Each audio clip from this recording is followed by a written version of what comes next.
here. Stop the tape! Stop the tape!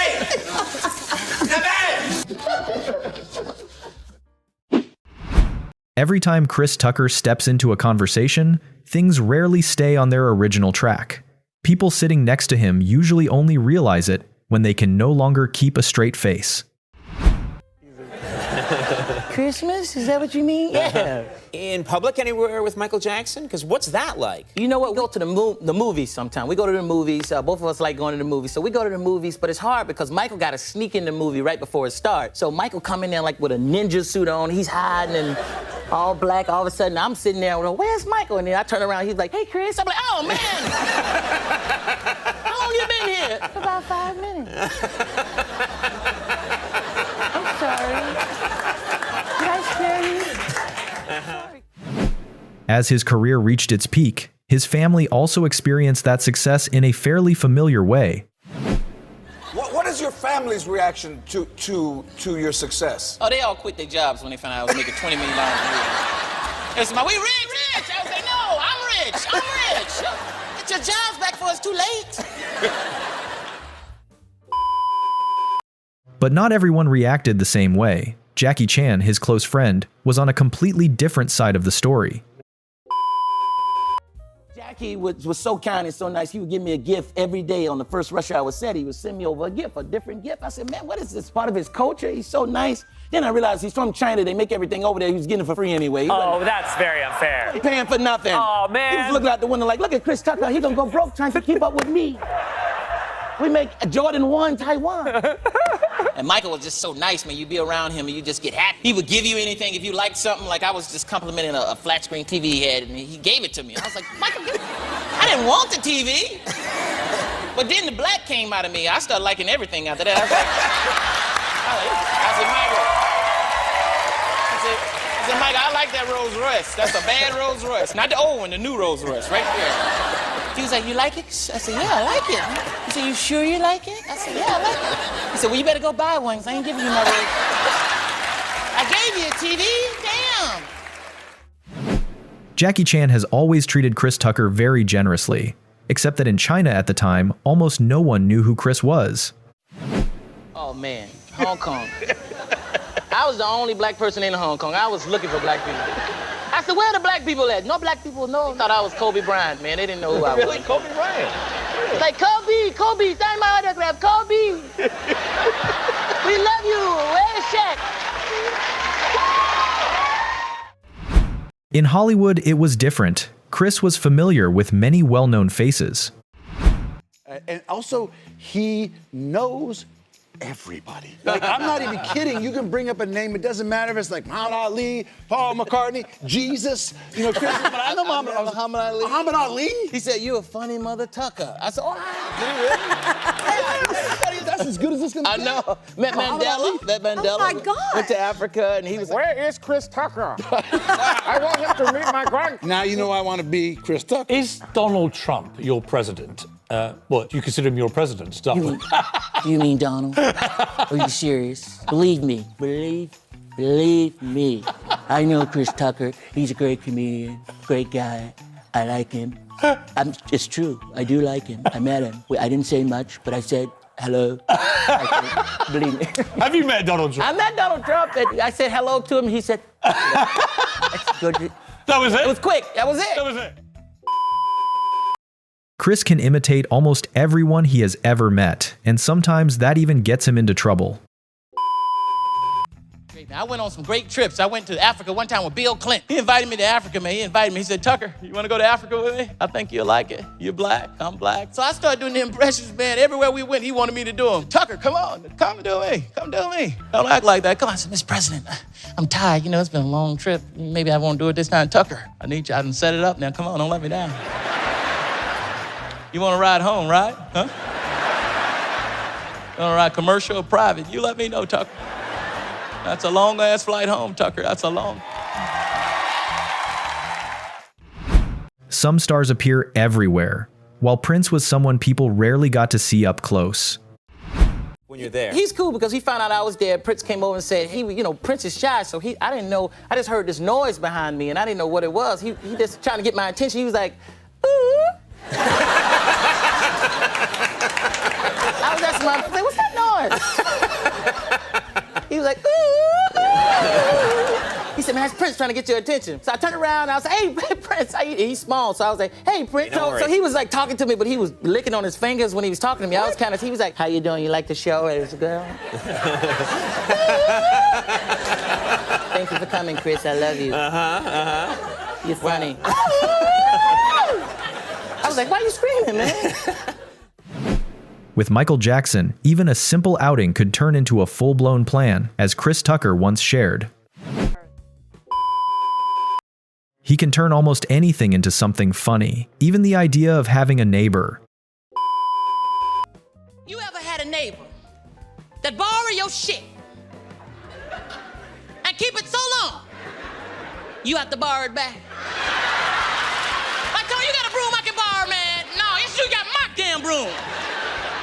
That ain't all, man. At least Chris actually had neighbors, because when he visited Jackie Chan, he discovered his friend basically owned the entire neighborhood. So how did Chris Tucker and Jackie Chan first meet? Things didn't exactly go smoothly. First, I was kind of scared because he never spoke. He didn't say anything in the first meeting when we met each other. What do you mean? He didn't say anything. His managers, we had all our managers You guys around. next to each other? We was in a meeting and then we was talking about the movie, getting ready to do the movie, and Jackie didn't say nothing the whole time. He was just like shaking his head. Okay. No, I know. First time I met Tucker, we tried to make Rush Hour 1, then sit in the meeting room. Jackie, you keep talking. I just look at him.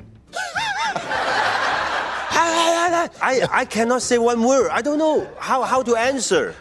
Then I said, okay. Then suddenly, nice meeting you. Then I realized he asked the breadwinner, why Jackie never talk?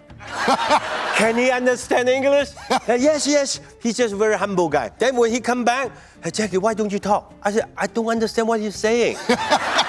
And I pulled the director aside after the meeting. I said, does he speak English, man? It's no way we can do this movie if he don't speak English, man. I gotta have him. Do you speak any English? So that was the whole thing I came up with. Do you understand it coming out of my mouth? Because I was like, first time I met him, I was like, do he understand English? Does he speak English? Many people think Chris Tucker and Michael Jackson had known each other for a long time, but it actually started with a very expensive decision. I spent a lot of money to see Michael. Really? Yeah, because I took a private plane to New York. I took a private plane to New York because Michael told me, when you finish Rush Hour, come see it. So I knew he was there. I called him before I went because I was going there for something else. Yeah. Kept leaving a message. Michael, I'm in New York. If you're around, I'd love to see you. And I didn't hear anything. So I got on that same private plane, flew back to Los Angeles. I was done. As soon as I landed, I got a message from Michael Jackson's office like, Michael, I want to meet you tomorrow in New York City. I was like, what? Don't tell me you have to go And back. I went right up to the captain's seat and I said, take me back to New York. They said, well, is this going to cost? I said, I don't care. You got my credit card. Just take me back. Man, and you were very friendly with Michael Jackson. Yes, man. Michael was the greatest entertainer ever and the biggest entertainer in the world, but he was the nicest guy in the world, man. He was just nice, man. I would go to Neverland and I would say I like something, he would give it to me. I said, Michael, I like that big screen TV. He's like, you like it, Chris? I said, yeah, I like it. He said, do you love it? I said, I love it. Next day I go home and would send the TV to my house. I said, Michael, thank you. Wow. But I was like, nice and rich. Now, the next may time I ask, pay taxes on that gift? I did. I think I did. When Chris started making a lot of money, he also made a few classic mistakes, and this might be one of the most interesting. Family working for you. Okay. In the comedy club. Because my family worked for me in my comedy club, and I went there. The club wasn't making no money, but everybody had new cars. That's what... Brother was drinking up all the inventory. He's like, I gotta try this stuff, man. Make sure it ain't small. I said, man, about a year. That was it. Who made the call to shut it down? I did. I was did. like, this is over. I'm not making no money. This is gonna mess up my movie money. Were they upset with you? My dad was upset with me because he was the cook. What am I gonna do now? I said, be my daddy.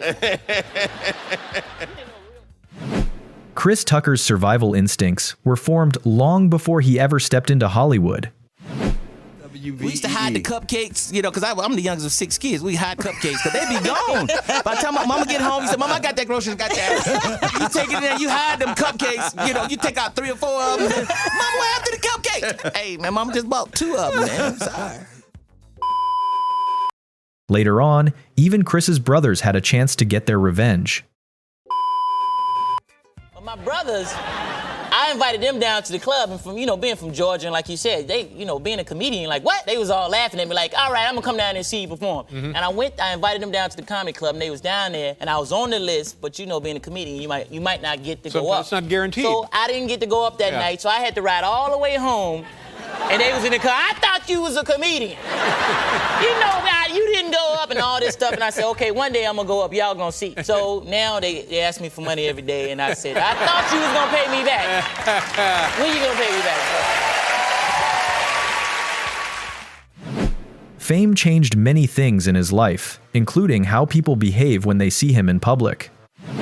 People think stars live in Hollywood. You live in Atlanta. Everyone, musically and creatively, they live in Atlanta. Yeah, Atlanta. I'm from Atlanta. I'm from Decatur, Georgia. So I'm back and forth. I'm halfway in California. I'm halfway in Georgia, man. So I love it down there. Do they leave you alone in Atlanta? Sometimes, man. But people, they sometimes it's because they don't see a lot of celebrities, so they be coming up to me, looking at me like, you? I'm like, yeah, I'm me. You? They be like, what you doing out here in the grocery store shop? I've got to eat too. I'm getting some food. You think I'm a superhero? Get away from my cart, man. Oh, that was cool working with Mr. De Niro, because you think about Robert De Niro, Mr. De Niro, this legend and stuff, so you get a little tensed up, but he's just like us, I was with him, he asked simple questions like me, like... He does all those same faces, cool, but it's about lunch. Yeah, I said, I don't know, what you having? Whatever you're having, whatever you want to have. I don't know. Whatever they serving, I take whatever they. I said, go ahead, Mr. De Niro. You're just like us, Mr. De Niro. In the Rush Hour films, Chris plays a cop, but his real-life feelings about police are completely different. That is a good place. Yeah. And then I just see you on, a couple ads for the Jackie Chan thing. Oh, yeah. And I'm like, oh my God, that guy is funny. Me and Jack did it, in the Rush Hour, but I mean, I gotta tell you some stories about old Jackie. Everybody think Jackie do, but Jackie don't do his own stunts. No? I did all of Jackie's stunts for him. Really? Jackie started crying. He was a lot of stuff. He just really was really disappointed me. He started crying. A lot of stunts I had to make up. You'll see a little seam come down the back of his neck because I dressed up like I was Jackie. A lot of scenes, it seemed like I was a little tall. Jackie was a little taller. It was me. I did a lot of his stunts, and a lot of stuff happened. Me and Jackie got in a fight too on the set. I beat Jackie up bad. Because he tried to come with all that little karate stuff. It just wouldn't work. But see how it started. I'll tell you how it started. Every day, Jackie. If you look closely at my back pockets, they're empty. There was no wallet. There was nothing. And I'll be honest with you, you could tell that Chris was unhappy with the bill by looking at his face. You could definitely... And then the guy with the most money, probably Eddie Murphy in the background, so happy he didn't have to pay us. And there was actually ordered the most unnecessary stuff. Like, Dave kept ordering, like, caviar. He was like, I don't even eat stuff, man. I just know I'm not paying. Kevin Hart once unexpectedly ran into Chris Tucker in real life, and the way Kevin's entire energy shifted within seconds showed just how deeply Chris had influenced the generation of comedians who followed him. Chris Tucker story. So we were buying our first house in LA, and we're coming into this neighborhood, and I didn't know that Chris lived in the neighborhood.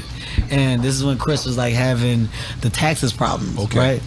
So I'm like in the house, and they're like showing me things. They're gonna renovate some things, and Chris comes by, and all he says from outside is, "Pay your taxes, man."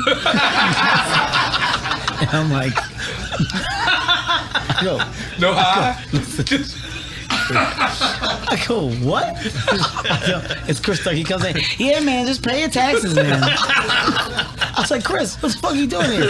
He's like, well, I'm here, man. I got a house down here too, man. They told me he's coming here. I'm just telling you, pay your taxes.